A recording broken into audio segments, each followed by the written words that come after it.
बिस्मिल्लाहिर्रहमानिर्रहीम, अस्सलाम वालेकुम गर्ल्स। आज से फिर हमारा ऑनलाइन क्लासेस का सिलसिला स्टार्ट हो रहा है और हमने जो लास्ट लेक्चर था उसमें चैप्टर नंबर 4 स्टार्ट किया था और पाकिस्तान के इब्तदाई मुश्किलात को हमने डिस्कस किया था। पाकिस्तान की जो इब्तदाई मुश्किलात हैं उसमें हमने जो रियासतों का मसला था वो डिस्कस किया था और लास्ट जो रियासत है वो मसला वो कश्मीर है। तो मसला कश्मीर को इन डिटेल आपने करना है और इसमें भी बच्चों मुसलमानों की ही 80% आबादी थी और ये भी मसला आपने बहुत ज़्यादा डिटेल में हेडिंग्स के साथ करना है। तो यहाँ आपके जो इब्तदाई मसाइल हैं वो कंप्लीट हो जाएंगे। अब गर्ल्स, कायद-ए-आज़म और इस्तेहकाम पाकिस्तान आपको हेडिंग नज़र आ रही होगी अपनी बुक में। ये क्वेश्चन इस तरह से आता है कि आप कायद-ए-आज़म की बहैसियत गवर्नर जनरल खिदमात बयान करें या कायद-ए-आज़म की इस्तेहकाम पाकिस्तान के लिए कोशिशों का जायज़ा लीजिए। या वर्डिंग क्वेश्चन की ये भी हो सकती है कि पाकिस्तान की इब्तदाई मुश्किलात पर कायद-ए-आज़म मोहम्मद अली जिन्ना ने बहैसियत गवर्नर किस तरह काबू पाया। या कायद-ए-आज़म मोहम्मद अली जिन्ना की बहैसियत गवर्नर जनरल खिदमात को ज़ेर बहस लाएँ। तो ये आपने इस तरह से ये क्वेश्चन आ सकता है। वर्डिंग यानी कुछ भी हो सकती है। तो अब आपने कायद-ए-आज़म की खिदमात बयान करनी है कि जो उन्होंने जो मसाइल थे उन पर कैसे उन्होंने काबू पाया। पाकिस्तान बनाने में नहीं बच्चों, पाकिस्तान जब बन चुका तो फिर उन्होंने क्या किया। तो कायद-ए-आज़म मोहम्मद अली जिन्ना जो थे वो बहुत ही सच्चे ईमानदार शख्स थे और उनका जो तदब्बुर और सियासी बसीरत थी वो मिसाली थी। और कायद-ए-आज़म ने पाकिस्तान के लिए कानून की जंग लड़ी और ये जो हिंदुओं ने ख़ुद ये तस्लीम किया था कि अगर मुस्लिम लीग में 100 गांधी होते और कांग्रेस में एक भी कायद-ए-आज़म होता तो पाकिस्तान कभी भी ना बनता। तो मीन्स कि कायद-ए-आज़म अल्लाह की मदद थी और कायद-ए-आज़म की कोशिशें थी कि हमें हमारा मुल्क मिल सका। तो असूल पाकिस्तान के लिए तमाम मुसलमानों को कायद-ए-आज़म ने मुस्लिम लीग के परचम तले जमा किया और उन्हें एक नाकाबिल तस्खीर क़ुव्वत बना दिया। क़याम पाकिस्तान के बाद पाकिस्तान को दरपेश जो मुश्किलात थी उनके सामने आप अज़्म और हौसले की मजबूत चट्टान बनकर खड़े हो गए और अपनी क़यादत से कौम में नया जोश व खरोश और अज़्म हौसला पैदा किया और ताकि वो अपना जो तमाम तर कोशिशें वतन की तरक्की में लगा दें। अब गर्ल्स, उनकी जो बहैसियत गवर्नर जनरल हमने खिदमात डिस्कस करनी है। इसकी 20 हेडिंग्स हैं। इसको भी आपने हेडिंग्स के फॉर्म में करना है। पहला है बच्चों निज़ाम हुकूमत। तहरीक पाकिस्तान में नज़रिया इस्लाम एक सियासी नारा नहीं था बल्कि कायद-ए-आज़म इस पर यकीन रखते थे और मुसलमानान हिंद के दिलों की धड़कन बन गया। यानी ये जो मुसलमानों के लिए जो नज़रिया इस्लाम था वो सिर्फ़ एक सियासी नारा नहीं था बल्कि वो उनके दिल की धड़कन था कि वो अपनी जो ज़िंदगी है वो इस्लाम के मुताबिक गुजारना चाहते थे। और मुसलमानों ने नज़रिया इस्लाम से जो क़ुव्वत हासिल की थी इसी के बलबूते पर वो अपनी मंजिल पाकिस्तान तक पहुँचने में कामयाब हुए। और चुनाचे जो जनवरी 1948 में पेशावर में तकरीर करते हुए कायद-ए-आज़म ने फरमाया कि हमने पाकिस्तान का मुतालबा ज़मीन का एक टुकड़ा हासिल करने के लिए नहीं किया बल्कि हम एक ऐसी तजर्बागाह चाहते थे जहां हम इस्लाम के सुनहरी असूलों को आज़मा सकें। और इसी तरह फरवरी 1948 में एक अमरीकी सहाफ़ी को इंटरव्यू देते हुए कायद-ए-आज़म ने फरमाया कि पाकिस्तान का दस्तूर अभी बनना है। मैं यकीन से कह सकता हूँ कि वो इस्लाम के बुनियादी असूलों पर मबनी होगा और जमहूरी नौइयत का होगा। ठीक है, तो ये निज़ाम हुकूमत में कायद-ए-आज़म की ये वो थी कोशिश कि वो जो निज़ाम है पाकिस्तान का वो इस्लाम के मुताबिक हो। सेकंड हेडिंग बच्चों आपने देनी है मरकज़ी काबीना की तंजीम। कायद-ए-आज़म ने 15 अगस्त 1947 को गवर्नर जनरल की हैसियत से अपने ओहदे का हल्फ उठाया और जो नवाबज़ादा खान लियाकत अली ख़ान थे उनको वज़ीर-ए-आज़म मुकर्रर किया और अमूर ख़ारजा, दौलत मुश्तरका और दफ़ा के शोबे वज़ीर-ए-आज़म की निगरानी में दिए। और वज़ारत ख़ज़ाना जो है वो मलिक ग़ुलाम मोहम्मद को दी गई। सरदार अब्दुल रब निश्तर को वज़ारत मवासलात और राजा गज़नफ़र अली ख़ान को मेहनत, खुराक और ज़राअत के महकमे तफ़वीज़ किए। और इस तरह मतलब ये कि मरकज़ी काबीना की तश्कील भी कायद-ए-आज़म ने फ़ौरी तौर पर की। थर्ड हेडिंग है बच्चों सरकारी अफसरान को रवैया तब्दील करने की हिदायत। कायद-ए-आज़म ने सरकारी अफसरान को ये भी मतलब उनकी पाकिस्तान को मजबूत करने में, इस्तेहकाम बख्शने में उनकी कोशिशों का है कि उन्होंने किस तरह से हर तरफ अपनी निगाह की।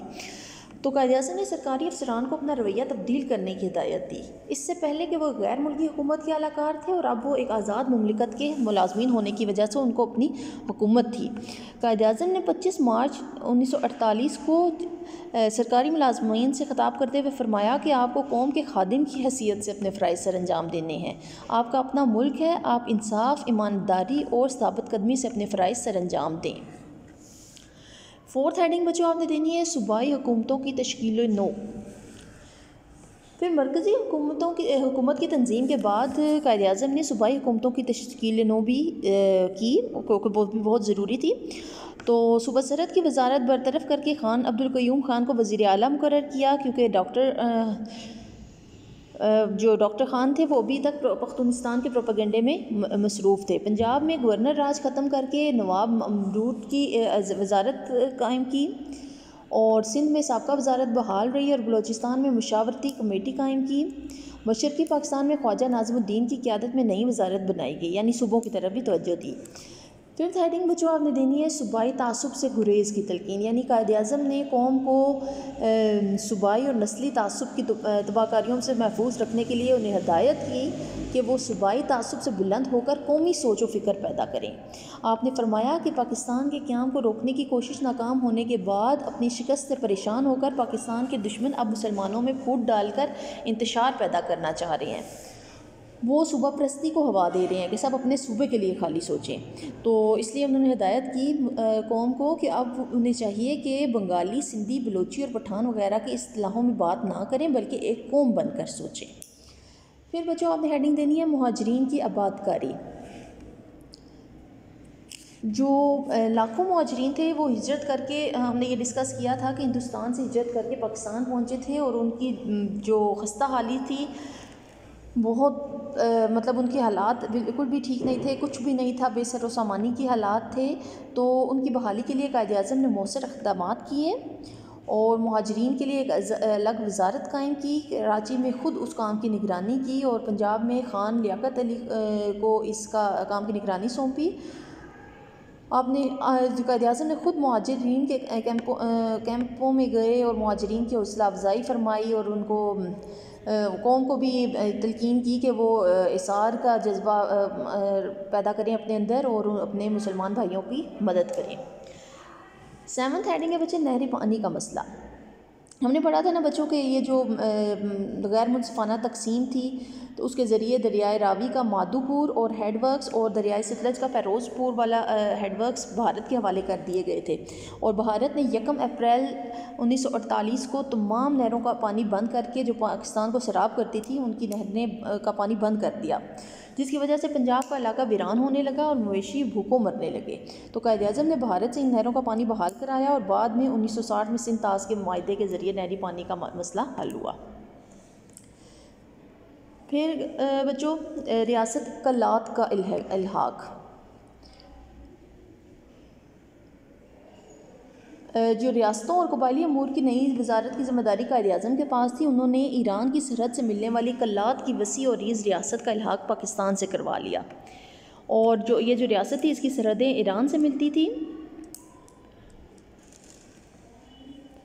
क्योंकि अगर ये रियासत पाकिस्तान के साथ शामिल ना होती तो इससे बहुत से संगीन मुश्किलात पैदा हो सकती थी। तो कायद-ए-आज़म ने उसका इल्हाक पाकिस्तान से करवा लिया। फिर 9th पॉइंट आपने बच्चों देना है सिविल सर्विस की तंजीम। कायद-ए-आज़म सिविल सर्विस की तंजीम नौ के लिए एक तजर्बाकार और दयानतदार सरकारी अफसर चौधरी मोहम्मद अली को सेक्रेटरी जनरल मुकर्रर किया और उन्होंने सेक्रेटरीट कायम किया। फॉरेन सर्विसेज का क़याम अमल में आया। दफ़ाई अफवाज के हेडक्वार्टर कायम किए गए। तो इस तरह से इन्होंने इस तरफ भी तवज्जो की। 10th है निज़ाम तालीम।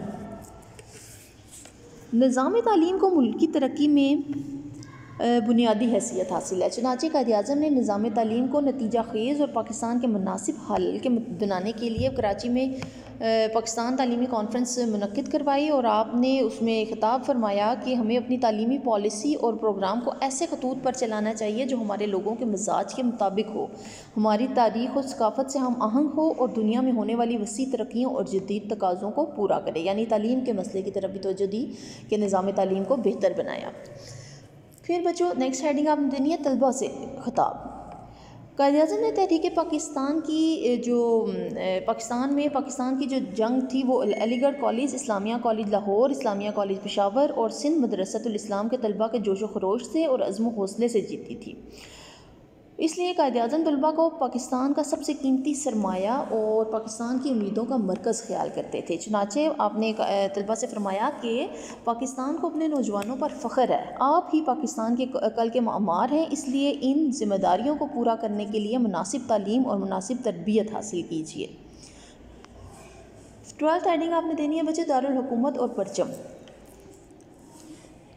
पाकिस्तान नई मुमलिकत मौरिद से वजूद में आई थी, इसलिए इसका कोई दारुल हुकूमत ना था, इसलिए नए दस्तूर और नई कौमी परचम का इंतखाब करना था। चुनांचे 19 जून 1947 को कराची को दारुल हुकूमत बनाने का फ़ैसला किया गया। 11 अगस्त को कराची में कायद-ए-आज़म की ज़ेर सदारत मजलिस दस्तूर साज पाकिस्तान का इजलास हुआ और इसमें भी भारतीय इलाकों से हिजरत करके आने वालों को भी नुमाइंदगी दी गई और इस तरह 79 अरकान पर मुश्तमिल नई दस्तूर साज असम्बली वजूद में आई और 1935 के कानून हुकूमत हिंद में मुनासिब तरमीम करके इसे बतौर दस्तूर अपना लिया गया और बरसगीर के मुसलमानों के हर दिल अजीज़ परचम, सितारा और लाल में अक़लियतों की नुमाइंदगी और तहफ़्फ़ुज़ की अलामत सफ़ेद पट्टी का इजाफ़ा किया गया। तो इस तरह दारुल हुकूमत भी बनाया गया और परचम की तरफ भी तवज्जो की गई। तो गर्ल्स यहाँ तक आज आप कर लें अच्छी तरह से ये 12 पॉइंट्स। नेक्स्ट इंशाल्लाह हम कल डिस्कस कर लेंगे। तो आपने गर्ल्स अब आप जब कॉलेज आएँ तो आप पीछे जो आपके अब तकरीबन 4 चैप्टर तो हमारे हो गए ना, टोटल आपकी बुक में चैप्टर्स हैं 7, तो 4 चैप्टर्स कंप्लीट हो गए हैं। अभी 5th भी इंशाल्लाह हम स्टार्ट करेंगे, अभी हम स्टॉप नहीं कर रहे। लेकिन आप जब आएंगी तो गर्ल्स फिर आपके टेस्ट स्टार्ट होंगे, तो आप जो क्वेश्चंस है ना आपके एक्सरसाइज में अहम सवालात के नाम से, तो उनकी तरफ एक एक क्वेश्चन को तैयार करती जाएं डेली बेसिस पे। चैप्टर नंबर 1 निकालें और उसके आज से आप तैयार करती जाएं, ताकि जब आप आएंगी तो गर्ल्स फिर आपको टाइम नहीं मिलना, फिर मैंने आपके टेस्ट स्टार्ट कर देने हैं। तो अब आप अच्छी तरह तैयारी करके आइएगा। साथ हम ऑनलाइन क्लासेस भी स्टार्ट रखेंगे, वो कोई मसला नहीं है, लेकिन अब आप जब आएंगी कॉलेज में तो फिर आपने तैयारी की भी हो, क्योंकि मैंने आपको स्टार्ट में ही कह दिया था डेली का लेक्चर बच्चों डेली किया करें। इकट्ठा करती रहेंगी तो फिर मुश्किल हो जाएगी। ओके बच्चों, अपना ख्याल रखिएगा। अल्लाह हाफ़िज़।